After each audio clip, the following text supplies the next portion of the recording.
Selamat berjumpa kembali dalam layanan audio Sahabat Seperjalanan. Hari ini adalah hari Kamis 2 Mei 2024. Tema renungan saat teduh kita dengan judul Ketika Yesus Dicobai.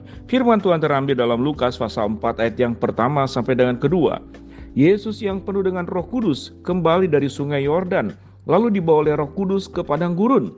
Di situ ia tinggal 40 hari lamanya dan dicobai iblis. Selama di situ ia tidak makan apa-apa, dan sesudah waktu itu ia lapar. Mari kita berdoa. Bapa yang di dalam sorga, jikalau Allah yang tidak bisa dicobai di dalam diri Kristus Yesus mengizinkan dirinya untuk dicobai, apalah kami, manusia yang sangat terbatas yang penuh dosa ini. Kami ingin belajar kebenaran firman-Mu dalam hal ini. Dalam nama Tuhan Yesus kami berdoa, amin. Shalom sahabat seperjalanan yang dikasihi Tuhan. Ketika Yesus dicobai, ketika Tuhan dicobai. Kalau kita belajar tentang pencobaan, berarti berbicara tentang masalah hidup, kesulitan hidup. Dalam konteks Yesus adalah 40 hari Yesus dicatat dalam Alkitab tidak makan. Apakah Yesus minum? Karena catatan dalam Alkitab Yesus tidak makan, kemungkinan memang minum.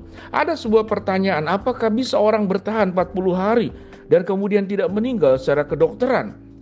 Sahabat seperjalanan yang dikasihi Tuhan, kondisi ini tentu adalah sebuah pertanyaan dengan mengasumsikan berdasarkan daripada kemampuan secara badannya manusia.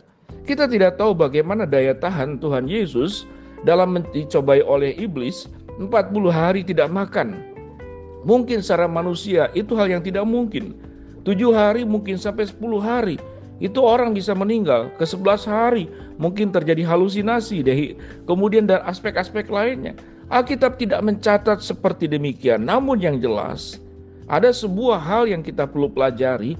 Kalau Yesus bisa bertahan selama 40 hari tidak makan, dan Yesus bisa sesungguhnya menghindari cobaan itu, Yesus bisa memilih untuk hidup dalam sebuah keberadaan dirinya sebagai Allah yang tidak bisa disentuh oleh siapapun, apalagi oleh iblis. Itu adalah kemahakuasaan Tuhan. Tetapi tatkala Yesus mengizinkan dirinya dicobai, mengizinkan dirinya mengalami kelaparan, mengizinkan dirinya dalam hal yang lebih jauh, kemudian tersalibkan, dihina, dipakukan, maka itu ada sebuah dasar yang sangat luar biasa karena Yesus mengasihi kita. Karena Tuhan Yesus mau menyelamatkan kita. Karena Tuhan Yesus punya empati untuk hal yang paling mendasar dari kehidupan manusia, yaitu tentang kematian fisik dan juga kematian kekal. Dua kematian inilah yang akan datang kepada diri manusia. Kematian fisik dan kematian kekal. Dua-duanya menakutkan. Kalau berbicara tentang Yesus dicobai, apa yang membuat seseorang itu mau masuk ke dalam tempat yang bahaya, mengorbankan dirinya? Tidak ada alasan lain selain karena orang itu mencintai dan mengasihi.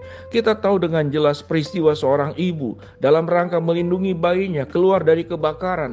Bayinya kemudian selamat, ibunya kemudian meninggal. Itu sebuah ilustrasi yang itu terjadi dalam sebuah peristiwa nyata yang kita bisa cari di banyak sumber. Orang-orang yang berjuang untuk menolong orang yang dikasihinya agar selamat, agar tidak mengalami kematian, tapi dirinya sendiri yang mengalami kematian. Hanya karena satu alasan, Yesus mencintai, Yesus mengasihi. Sehingga kalau berbicara tentang ketika Yesus dicobai dengan 3 pencobaan dari iblis, mengubah batu ini menjadi roti, asal engkau menyembah aku. Iblis membawa Yesus ke tempat tinggi dan berkata, seluruh yang kau lihat akan menjadi milikmu, asal engkau menyembah aku. Membawa kebubungan bait Allah, jatuhkanlah dirimu, malaikat akan menatang dan menggendong engkau, asal engkau menyembahku. Itu pencobaan daripada iblis. 3 kali pencobaan. 1 kali pencobaan berbicara tentang kebutuhan dasar manusia, yaitu makanan. 2 kali pencobaan berbicara tentang egonya manusia, nafsunya manusia kepada harta benda yang ada di dalam dunia. Dan yang ketiga adalah egonya manusia. Engkau hebat, tunjukkanlah kehebatanmu. Engkau berkuasa, tunjukkanlah kekuasaanmu. Bukankah engkau Tuhan? Tunjukkanlah kalau engkau memang Tuhan yang menjadi manusia. Tetapi 3-tiganya Yesus selesai. Yesus tidak tergoda. Gambaran daripada Yesus tentang dicobai adalah gambaran tentang diri kita. Bukankah sepanjang waktu kehidupan kita mengalami pencobaan? Demi makanan, demi minuman, demi kekayaan, demi segala sesuatu. Kita taat kepada iblis atau taat kepada Tuhan? Orang yang taat kepada Tuhan, dia tidak akan menggadaikan imannya. Orang yang beriman kepada Tuhan, dia tidak akan beriman kepada hal-hal yang lain. Dia hanya mempercayai Allah. Tidak hanya Allah yang kita harus setia kepadanya, tetapi Allah yang berjanji, dalam setiap keadaan pencobaan seberat apapun, engkau harus memandang aku. Engkau harus memandang Allah. Allah sumber pertolongan, Allah sumber kekuatan, Allah sumber kecukupan, yang akan melindungi engkau, memberikan yang terbaik kepada hidupmu, baik pada saat engkau hidup di dalam dunia ini, walaupun pada saat engkau meninggal. Kematian fisik, kematian kekal, itu hal yang mengerikan buat manusia. Tetapi Tuhan Yesus sebagai juru selamat, waktu engkau mati engkau akan dibangkitkan, dan sewaktu engkau dibangkitkan engkau akan mendapatkan hidup yang kekal, tidak mengalami yang namanya kematian kekal. Ada satu alasan mendasar, kekuatan daripada kasih, kekuatan daripada cinta. Seseorang yang mencintai dan mengasihi kepada objek tertentu, pribadi tertentu, orang tua kepada anak, mungkin suami kepada istri, atau istri kepada suami.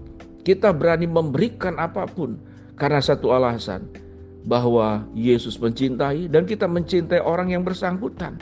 Apapun yang ada pada diri kita hilang semuanya, tidak masalah. Asal orang yang kita cintai, orang yang kita kasih mendapat yang terbaik.